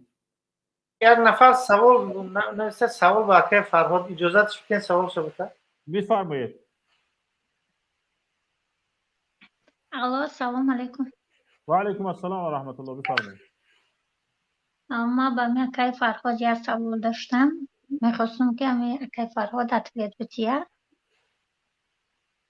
من اکای فرهاد من ای مسکو با دیگر شهری مسکو اومدم وقتی من میگریسونی کردم فالشیوی بود امو طور میدونین پچتی فالشیوی این میگریسونی کردم فالشیوی با دیگه شهر مسکو اومدم من در ایرپورت دمخل پراورکا کردن پچتی فالشیوی ایمیگریسونی کردم فالشیوی خیلی امو خونه خولم اومدگی بودم ادرس های خولم گرفتن پاسپورت من در ایرپورت گرفتن کپیا کردن ام پاسپورت ما قطعی ایمیگریسونی کردم کپیاش دادن من بعد خیلی بعد یک چند رسید ایادل تلفن کردن رفتم خیلی چرس قانونی اشتراف کردم 5000 اشتراف شون سپریدم دستور پاسپورت ما بکار کردن اشتراف کردن میگریسیون سلوژ روون کردن آمدم میگریسیون سلوژ آمدم ابیسنید گرفتن خیلی خونه خولم اومدگی بودم ای خولم ای شوهرم ای با یودم شایی در کوره در میگریسیون سلوژ بود خیلی گرفتن همشه الپیچت که گرفتن ای صورت گرفتن گفتن که تاجیکستان روان میکنیم یک تا 3 ماه باید که اتویتش بیاید بعد میتونی که تا ابراد مسکو برای ای مسکو پاسپورت بگیری بعد اگر که ما ای تاجیکستان بیسنیتی یا روی کردگی بیاید لیچ نیستی سپرافکا باید میدادین ما بعد من میتونم که با مو لیچ نیستی سپرافکا روان پاسپورت بگیرم دکمین کنم امیرا میخواستم بفهمم من میبخشید دفعه یک سوال دارم شما راست پاسپورت شما رو برای چی گرفتن و روی کدوم قانون پاسپورت شما رو گرفتن روی قانون گرفتن که گفت که ایجاد پچت فالشیوی های زیر ما نمیشه خیلی ما میخواهیم که تو دکمنتو تا همشه چرس قانونی ارگینال کردن در کارای ما برایمون ندادن گرفتن پاسپورت شما مهلت شلو داشت یعنی که مهلت تمدیدش تمام شدگی نه مهلتش تا 2028 خب خلاص شما این پاسپورتتون هیچی غیر قانونی شدگی نیست چون پاسپورت در پاسپورت شما یک پیچتش یعنی که همون پیچت و یا میزنن در بلاش انولی رو بلوی همون پیچت انا نکردم نه من پاسپورت من خودش گرفتن ولی شوکت جان من خواهش میکنم من چون رقمای اپر نمیتونم رقم تلفن منم بتین شون در چت بعد بنویسین در لیچکای خودشون نمیدونم با طریق واتساپ بدرن در شما بنویسین من شما رو به شما ادوکات پیشنهاد میکنم که او نه من ما یه چیز دیگه گفتنی من ادوکات گرفتم ادوکات داشتم وقتی که امی چرز ادوکات چرز سود من نمی اشتراف سپریدم من هم کاغذام هست من خیلی میکنم که قطعش ما گپ زنم خیلی وای شما من خودم نمی دکمنتایی که ایستو دادگیم اشتراف شونه همشون از صورت گرفتگیم یا که هست در دست من میپرتم در تلفناتون یا که هم نامرای میگریسیون سلوژ بانی هست دستم ده این حالات ها شما تنها نیستید این حالات پیشتر هم داشت ما وجود داشت من نمیدونم ادوکات شما چه خیلی نتونستد اونا حق پاسپورت شما رو گرفتن ندارن درست که شما رو حق دارن بزنن حق دارن شما رو دپورت کنن ولی پاسپورت شما رو گرفتن ده حق نداشتن چرا پاسپورت رو نگرفتن من وقتی که ای مسکو اومدم در ایرپورت گرفتم پاسپورت ما اما پیچت چی کپیاش دادن ما کپیاش قطعیمو که چی میگریسیون کردم فالشیوی کی بوده هر دوش کپیا کرده دادن ما برای من میخوام یک بار قطعی ادوکات رو صحبت کنم تلفن ما را بتین شون من در نمره ادوکات هست نمره میگریسیون سلوژ همشون در تلفنم هست من در پارت من انشالله یک بار اون را الوهیده میبینیم چون این حالت الوهیده است ما در برنامه عمومی را صحبت داریم انشالله من همش پیگیری میکنم و میفهمم ما برای امو گفتم برای که من ماه دکتبر آمدگی دمی شهر بیکارم چون که خیلی کار نمیکنم در درنی خونه داشتی ما در کوارتیرایم با منی دکمنتامم داشتی ما در میگریسیون سلوژ بخد منی گفتگیم که کاری من را خیلی در رو ببینین من اشتراف کردین خیلی من نمیدونم با 1 تا 3 ماه گفتگی یعنی نه یک ماش گذشتگی باید من 2 ماه دیگر اجداد کنم که تاجیکستان که وای میبیاید ответش میآید که من یگان بار پاسپورت گرفتگی نیستم یا کم یکم پاسپورت من نمیدونم این برای چیه. برای همون خواستم که همین سوال در شما بتونم کرد. من وای زنگ زدم پسال سوای مسکو زنگ زدم پسال سوای مسکو زنگ زدم پسال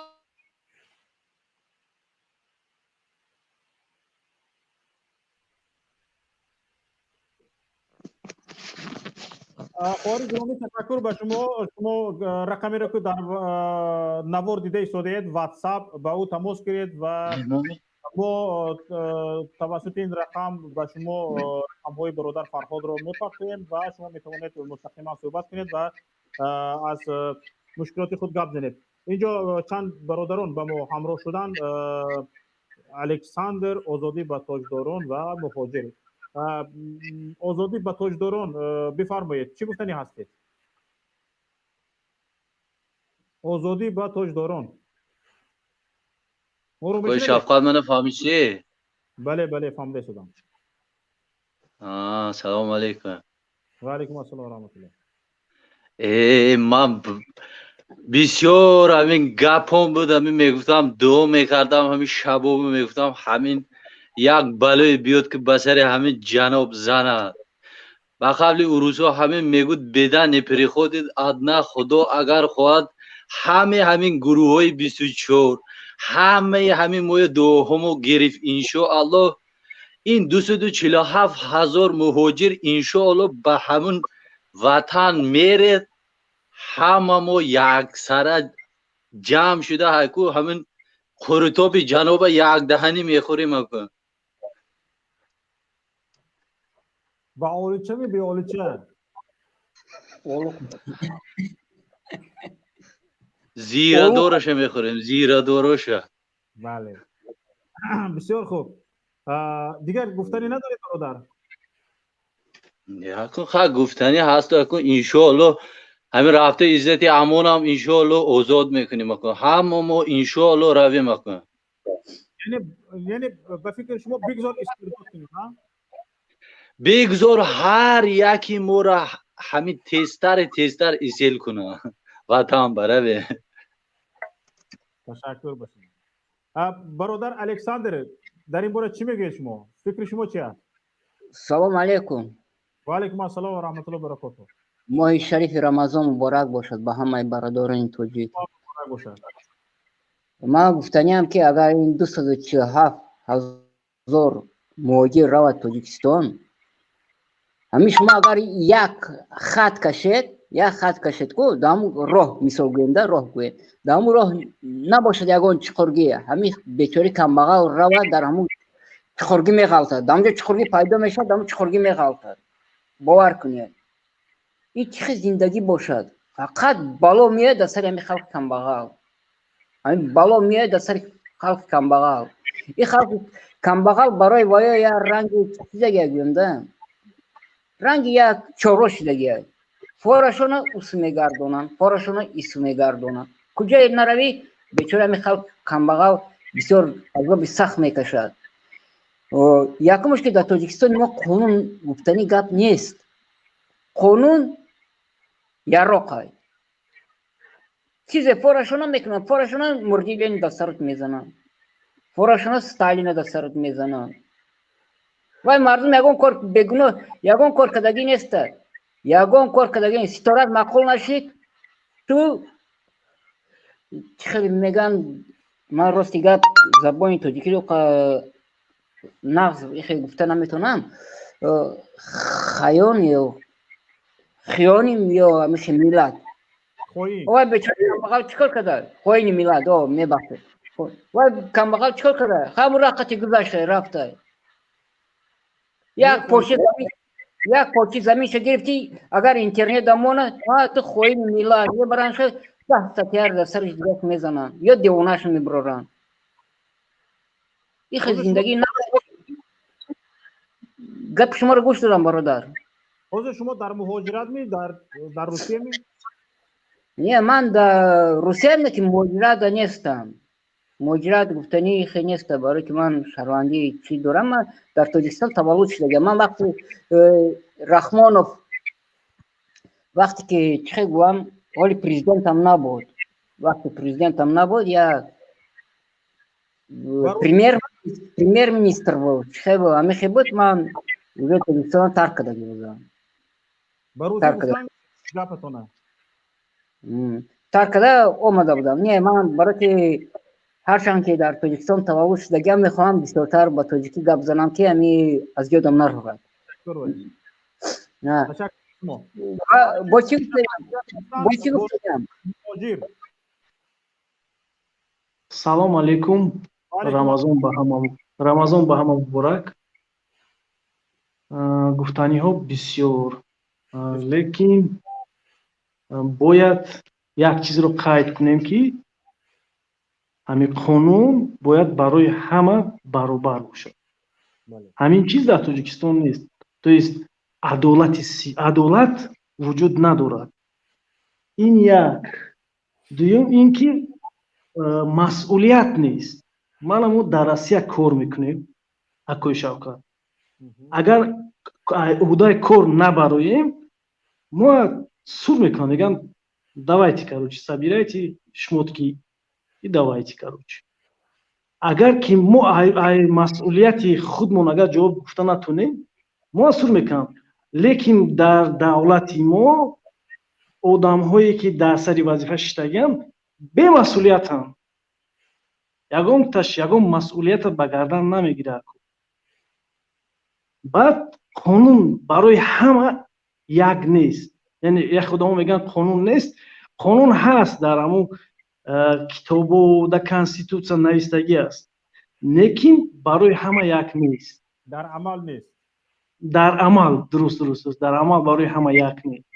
من شما بینید مسئله اروگوئه. من اگر شما دیده باشید عمل میکنن. اگر ضرورت پیدا شود ناو کرده میسن مثلا قانون تاجیکستان درباره پیشوای ملت. نه درست. این قانونا برای مثال یک شخصیتند. برای عموم نیست. یعنی برای که باید منفعت عمومی به نظر گرفته شود. شما بینید این قضیه آخر که گفته شد 247 مهاجری که در روسیه گویا بدون به قید ماندن بوده باششان کار و زندگی میکردن باید استرداد شوند. من خودم اکوی شوکت من خودم در کنترل список. То есть من حاضر خودم چی بود запрет دارم. لیکن خیلی توکل به خدا میکنیم اکوی شوکت. یگانه سرمایه‌گذاری تاجیکستانی مهاجران. یعنی تاجیکستان یگان завод надорад ки ёки ягон корхонаи калон надорад ки гӯяд ки мана аз ҳисоби амалин корхона мо мисоли гап буҷета пур мекунем. яъне даромади асосии тоҷикистон аз ҳисоби муҳоҷирон. яъне мо ҳамчун сармоягузор яъне мо шахсе ҳастем ки бояд онҳо ҳурмати моро ба ҳама тарафа ба ҷо биёранд. то есть мо мисоли гап чихе як хитой мисоли гап сармоя мегузорад нисбати онҳо бинед ки чӣ хел онҳо рафтор мекунанд. ки хитои он қадар сармоя гузоштагӣ нест. сармояе ки мо гузоштагем дар муддати ин 10 солаҳо ба 10 миллиард гузоштагия. акай шавкат шумо бинед да. лекин қадру қимати мо бинед дар назди онҳо чанд қадар аст. яъне ин қадар беэҳтиромӣ нисбати муҳоҷир, нисбати сармоягузори худ, нисбати падари худ. яъне ки мо ҳамчун дар як оила ҳамчун падарем. яъне ки мо нон меёрем. мо мисоли гап ҳамин қадар кӯшиш мекунем. лекин аку имрӯз ба фикри ман Россия мехоҳад ки ба ҳамин гуна яъне фишор орад ки то Тоҷикистон ба таможни союз ворид шавад. фикри ман ҳамин аст аку. یعنی به فکر شما این همه سر و صداها به خاطر وارد کردن تاجیکستان به таможни союз иқтисодии Авроосиё аст. дуруст барои чи ин хел аст? Барое ки мо дар зонаи геополитикаи Россия ҳастем. То есть мо хоҳем нахоҳем мо дар зона действия геополитики России да вот находимся. Барои ҳамин мо аз ин ҳеч гурехта наметонем. Мо бояд ақаллан ҳамон қадар кӯшиш кунем ки ман медонам ки дар давлати мо бемасъулиятҳо ҳастанд. Яъне ки дар ҳама сохторҳо кадом сохтори аз мо нагирем. Одамои беҳтарини мо аз он ҷо рафта истоданд. Акай Шавкат, бояд ки духтури беҳтарин, физишки беҳтарин, инженери беҳтарин, то есть дар ватан ҳеҷ кам намонд. Мисол олимои беҳтарин. Ҳозир шумо медонед ки дар Тоҷикистон олимо вуҷуд надоранд ки мақолаҳошона дар бигем ки журналҳои европоӣ ба қайд бигиранд. Яъне ки байналмилалӣ дар рӯзномаҳои байналмилалӣ ба чоп расад. Не, дуруст. Мо мисоли гап ҳозир бояд ба илмҳои дақиқ такя кунем да. Илмҳои гуманитарӣ, шеъру суруд хондани мо он қадар зарур нест, барое ки он чизе ки навишта шуд аз гузаштагони мо барои ҳазорсолҳои мо бас. Яъне ки мо метавонем гӯем ки мо дигар аз ин дур равем да, аз ин шеърнависию, шеърхонию, рақс бурдӣ. Чӣ мегӯед? Масалан нафаҳмидам аку. ҷаноби раисҷумҳур мегӯяд рақс бошад, суруд бошад. Дуруст шумо қайд кардед. Шумо бинед да аку, агар манам мисоли гап шумо зиндагитон нағз бошад. Ман мисоли оддӣ мегӯям. Ина ман агар зиндагим нағз бошад, естественно ман мехоҳам ки вақтам хуш гузарад. Ҳамдестед? Вақте ки ман мисоли гап чиз ки наёфтам, мисоли гап нони хӯрдан наёфтам, дигар ман аз ин чиз дурӣ мекунам худамро. Ба фикри ман Акай Шавкат ҳам хел аст ки Акай Шавкат ки ҳамин давлат иҷборан, яъне ки ба тариқи маҷбур, яъне мардуми худро ба фақирӣ бурдааст. То ин ки мардум дигар вақте наёбад ки ягон фикри дигар дар сарош дарояд да. Ҳамин хел программаи правительственни программаи Тоҷикистон ҳамин аст ки бояд халқ дар як сатҳи пасттарин зиндагӣ кунанд. Дар ҳолати фақр доим ҳамин як брида нон ёфтӣ, ҳавая ба серӣ нахӯрдӣ да. Ман ҳамин хел да бояд. Боз медорам бародар муҳоҷир, устод Темур Варқӣ ба ҳамин фикри бародар чӣ гуфтани ҳастед шумо? Ин бародар мегӯяд ҳукумат мехоҳад мардум дар ҳолати фақр бошад ва дар ҳамин ҳолат нигоҳ дошта мехоҳад. дуруст, мувофиқам бо ин фикри бародари мо. хуб, дигар ҳукумат боз чунин мегӯям ки ҳукумат ин ҳукумат нест, як банда аст, як хунта аст. хуб, ино манфиатдор ҳастанд ки мардум хаб бошад ва ино ғорат кунад. Мардум бесадо бошад ва ино ғорат кунад ва мардум дигар имконияти садо баланд кардан ёки ҳуқуқи худшо ҳифз кардан надошта бошад ва ино таҷовуз кунанд, дуздӣ кунанд, дигар барои чунин диктатура мардум бояд дар ду ҳолат қарор дошта бошад. Яъне ки бояд фақир бошад ва бояд ҷоҳил бошад, яъне ки бетарбия, бесавод. ташаккур. инҷо чанд нафари дигар ҳастанд, ба онҳо сухан медиҳем. бародар Маҳмуд, шумо чӣ гуфтани ҳастед?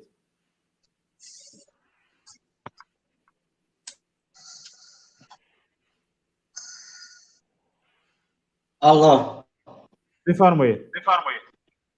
ассалому алайкум ва раҳматуллоҳи ва баракатуҳ. و علیکم السلام و رحمت الله و برکاته. وقتی ما خیلی کم مونده است برادر عزیز، همگی 10 دقیقه وقت داریم. در همین باره فکری خودتون رو بگفتید.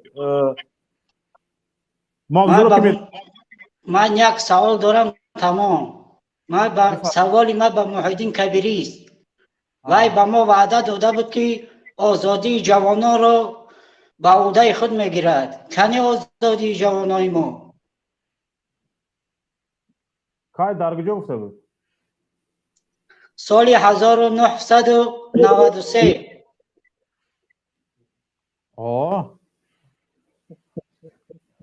وعده داده بود. ما همون محیدین کبیری را انتظاری که جوانای ما را آزادیشون را بگردانه بتید. 1993 در کجا گفته بود که این کار میکنه؟ در وعده، در پیش زپرفکای وعده.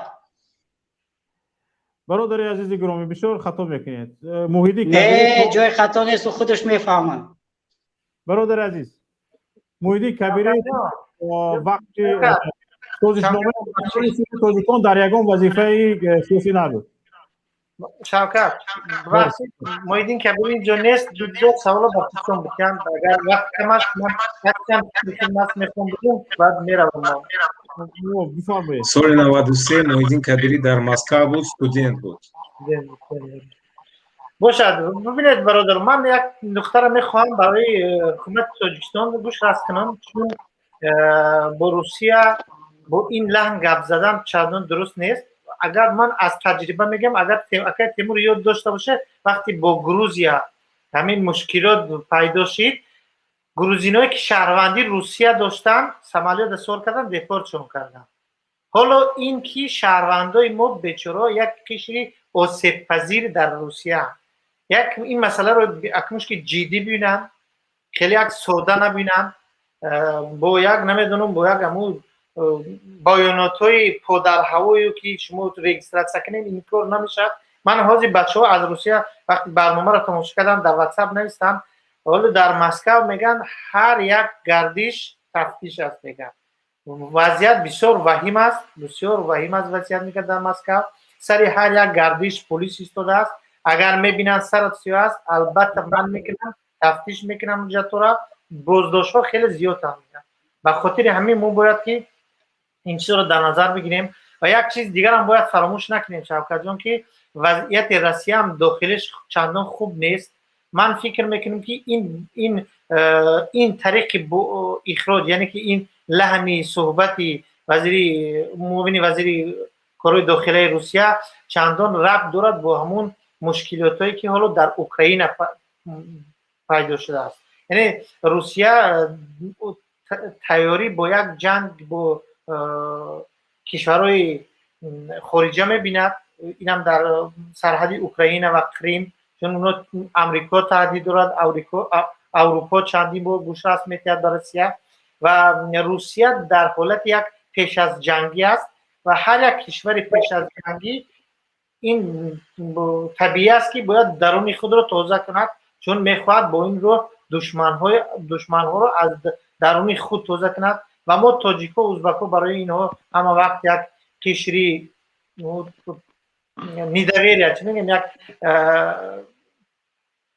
یک قشری هستیم که در باوری اینها نیستیم. به خاطر همین مشکلی بالای مهاجرای ما زیاد می شود. همه اینها باید در نظر گرفته شود. مشکلی که با امریکا و اروپا و در اوکراین دارد بالای سری ما میاد و اون چیزی که پیشتر هم اکای تیمور قید کردن، مشکلی که از طرف اقتصادی و اجتماعی که روسیه دارد میخواد با نمیتونه حکومت خودش روی راست بگوید، اونا با دستی مثل میرانوف برین آدم میگه. من در تعجب هم که لیبرال های روسیه هم در همه جا خودشون رو لیبرال میگیرن، در اینجا در این قضیه برمیگردن میشون ناتسیست. یعنی یک لحنی نمیدونم ناتسیستی بسیار تند صحبت میکنن. یعنی که روسیه در درون خودش یک مشکلی خیلی اجتماعی و سیاسی بزرگ دارد. اون رو میخواد با هم یک مشکلات مهاجران روی پوش کنه، برای مردمش نشان دهد. و من فکر میکنم که خیلی مهاجران ما یک در این مسئله شاید که از همه بسیار ضرر هم بالای مهاجرا بیاید. تشکر به شما. تماشابینان عزیز، اقربکی ساعت نشان میدهد که وقتی ما هم به اتمام رسیده ایستاده است. من اینجا یک بار دیگر از استاد تیمور ورقی نظرشون رو در این باره میپرسیدم که نظر شخصی خودتون، اگر شما یک مسئولی حکومتی می بودید در همین شب روز وقتی که طرف تاجیکستان چنین دعوا با طرف تاجیکستان از طرف روسیه چنین دعوا می شود با یک لحن تون، شما اگر یک مسئولی دولتی می بودید چیکار میکردید؟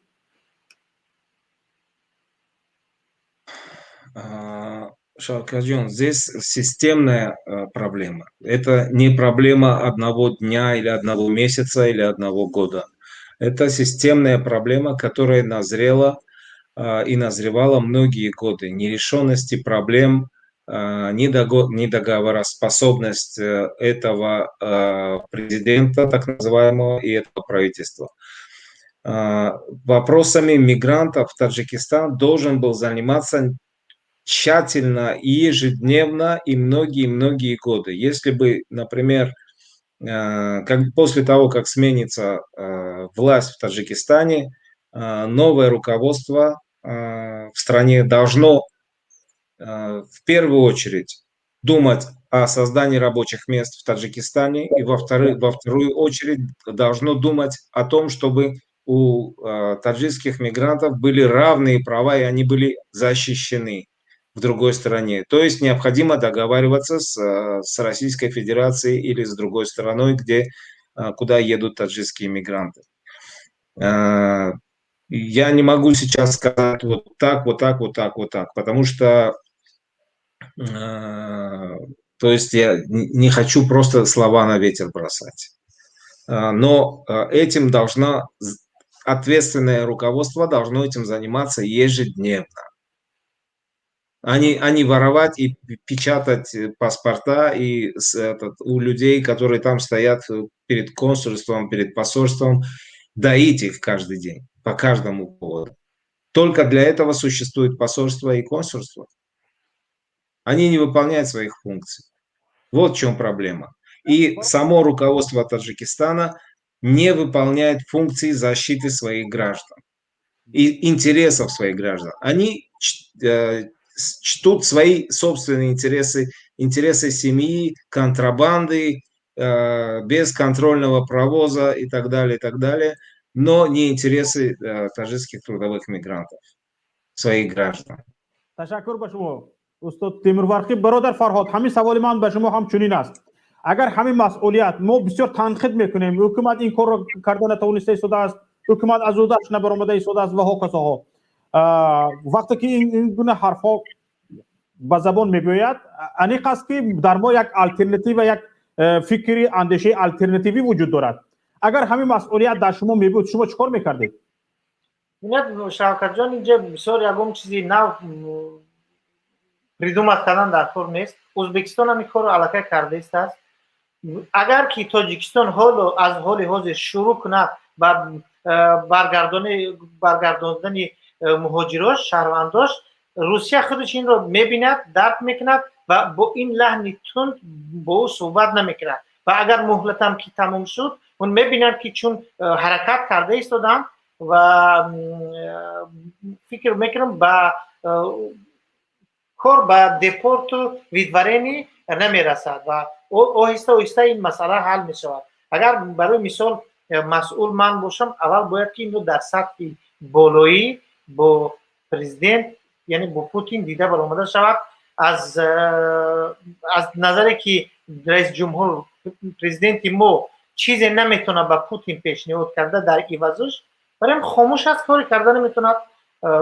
در مد اول باید که پرزیدنت مردمی باشه، نه اویلوی. تو اگر پرزیدنت یا اویله باشی، دوست است که دیگه مشکلات مردم تا حل کردن نمیتونی. برای مشکلات مردم حل کردن باید که مردمی باشه. ببینید ساکاشویلی وقتش تا چی گفت که اون گرجوی را که میخوای روسیه دیپورت کنه بگردین بیاین، ما همه شما در جای کار تامین میکنیم. یگان کس بعد از مشکلی مهاجرانی که از روسیه به گروزیا برگشتن کسی گپ نزد، چون پرزیدنت مردمی بود و مردمش گرفت به جای کار، یعنی یک آزادی ها داد. در گروزیا ساکاشویلی نیومد یک بار 1000 تا زواد نساخته است، به مردم آزادی داد، گفت که شما مرحمت، من قانونگذاری داد، نالوگی سیستم را آسان کرد، نالوگ ابلاجینی را مردم توانستن خودشون جای کاری پیدا کنن، یعنی خودشون جای کاری ساختن.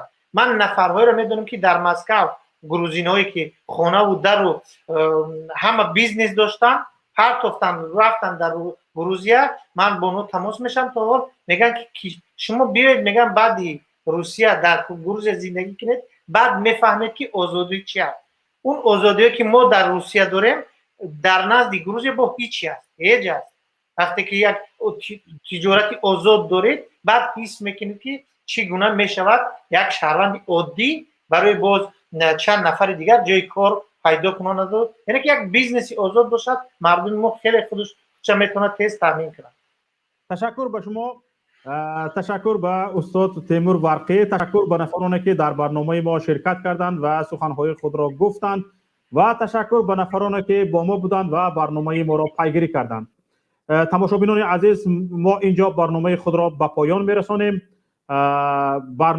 برنامه تحلیلی دیدگاه بود و انشاءالله که در روز دیگر در همین برنامه با موضوع دیگر وام میخوریم.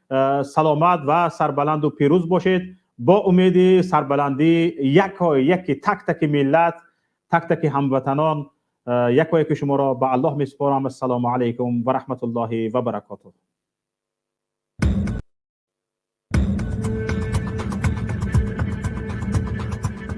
برنامه سیاسی و تحلیلی دیدگاه.